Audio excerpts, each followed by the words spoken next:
আপনাদের ফোনের storage full দেখাচ্ছে, তাহলে এই ভিডিওটি আপনার জন্য। কারণ অনেকেই এমন সমস্যায় পড়েছেন যে ফোনের স্টোরেজ কিন্তু ফুল দেখাচ্ছে, কারণ আপনি অনেক কিছু এতদিন ব্যবহার করেছেন ফোনের মধ্যে, আর অনেক চেষ্টা করেছেন যে সমস্ত ধরনের ফটো অ্যাপ্লিকেশন সেগুলো সরিয়ে দিতে, তা সত্ত্বেও কিন্তু আপনার ফোনের স্টোরেজ ফুল দেখাচ্ছে। তো এরকমটা যদি আপনার সাথে হয়ে থাকে, তাহলে আজকে ভিডিওটি আপনার জন্য খুবই গুরুত্বপূর্ণ। প্রথম থেকে লাস্ট পর্যন্ত দেখার একটা অনুরোধ থাকবে, তাহলে কিন্তু আপনি মিস করবেন না যে আপনি কিভাবে সেই সেটিংসটি করবেন।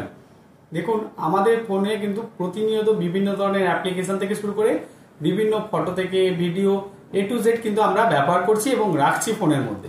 তো রাখার কারণে কিন্তু ফোনের মেমোরি কিন্তু ফুল হতে থাকে, আর ফোনের মেমোরি আপনি যখন ফুল হয়ে যায় তখন চেষ্টা করেন যে যেগুলো আপনার অপ্রয়োজনীয়, যেগুলো ব্যবহার করছেন না বা প্রয়োজন হবে না, তো এরকমগুলো কি করেন আপনি ডিলিট করে দেন।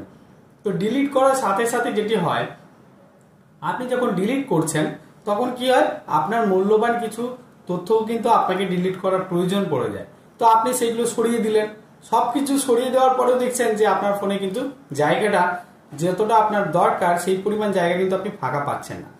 তো তার কারণে কিন্তু আজকে ভিডিওটি আপনাকে দেখতে হবে। যদি এই কাজটি করে ফেলেন, আপনাদের ফোনের জায়গা কিন্তু অ্যাভেলেবেল হয়ে যাবে এবং আপনি যত খুশি অ্যাপ রাখুন যাই রাখুন কিন্তু আপনার ফোনে স্পেসটা ফ্রি থাকবে।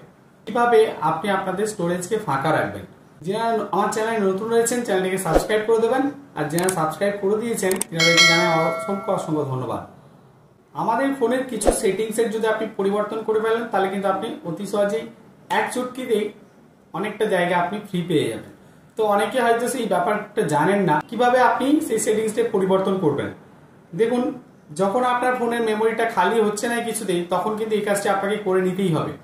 তো প্রথমে কি করবেন, আপনাদের ফোনে যে প্লে স্টোর অ্যাপ্লিকেশনটি রয়েছে, প্লে স্টোর অ্যাপ্লিকেশনে আপনি চলে আসুন। প্লে স্টোর অ্যাপ্লিকেশনে আসার পরে আপনাদের নামের যে প্রোফাইল লোগোটি রয়েছে, সেই প্রোফাইল লোগোর উপরে আপনি একটা ক্লিক করুন।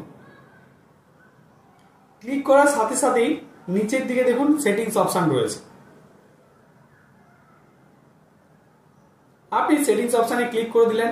সেটিংস অপশনে ক্লিক করলে আপনাকে অনেকগুলো সেটিংসের অপশন পেয়ে যাবেন। এখানে প্রথমে যে অপশনটি রয়েছে জেনারেল, আপনি জেনারেল অপশনে ক্লিক করে দিন।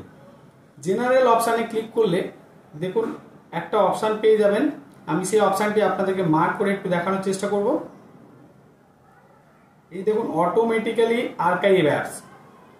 আপনি যদি এই অটোমেটিক্যালি আর্কাইভ অ্যাপসটি অন করে দেন, এর ফলে কি হবে জানেন কি, যে আপনি এই অপশনটি একবার অন করলে আপনি যে সমস্ত অ্যাপ্লিকেশনগুলো দীর্ঘদিন ব্যবহার করছেন না, তা সত্ত্বেও আপনার কিন্তু ফোনে স্টোরেজ ধরে বসে আছে। এবং শুধু তাই নয়, আপনার ফোনে কিন্তু আপনি যখন ইন্টারনেট ডাটাটি অন করছেন তখন কিন্তু সে অটোমেটিক্যালি ডাটা নিতে থাকে, অর্থাৎ সে আপনার ফোনের ব্যাকআপে কিন্তু কাজ করছে। যেটি আপনার চোখের অগোচরে হচ্ছে, সেটা আপনি বুঝতেও পারছেন না। তো আপনি এই আর্কাইভ অ্যাপস অপশানটিকে এনাবেল করে দিন, তাতে আপনার ফোনের যে জায়গাটা ধরে রাখতো সেই জায়গাটা কিন্তু কমে যাবে।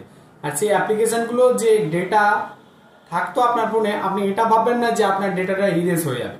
আর্কাইভ অ্যাপস করে দেওয়ার ফলে ওই অ্যাপ্লিকেশনের ডেটাগুলো কিন্তু আর্কাইভ থাকবে, অর্থাৎ আপনি যেহেতু ব্যবহার করছেন না সেহেতু কিন্তু ব্যাকআপে আপনাদের থেকে যাবে। আপনি চাইলে যখন আপনি আবার অ্যাপ্লিকেশনটি ব্যবহার করবেন তখন কিন্তু সেই ডেটাগুলো পেয়ে যাবেন। তো এই সুন্দর সিম্পল সেটিংসটি আপনারা অতি সহজেই করে ফেলবেন, আর করার ফলে কিন্তু আপনাদের স্টোরেজটি অনেক ফাঁকা হয়ে যাবে এবং আপনি যত খুশি অ্যাপ্লিকেশন ডাউনলোড করুন না কেন, আপনাদের স্টোরেজ কিন্তু ফুল হবে না। তো এই সিম্পল ভিডিওটি আশা করছি আপনাদের খুবই কাজে লাগবে। আর আপনারা কোথা থেকে কোন লোকেশন থেকে দেখছেন আপনারা যদি কমেন্ট করে জানান, আমার কিন্তু সত্যি ভালো লাগবে। আমি চাইবো আপনারা কমেন্ট করে জানাবেন আপনারা কোথা থেকে ভিডিওটি দেখছেন।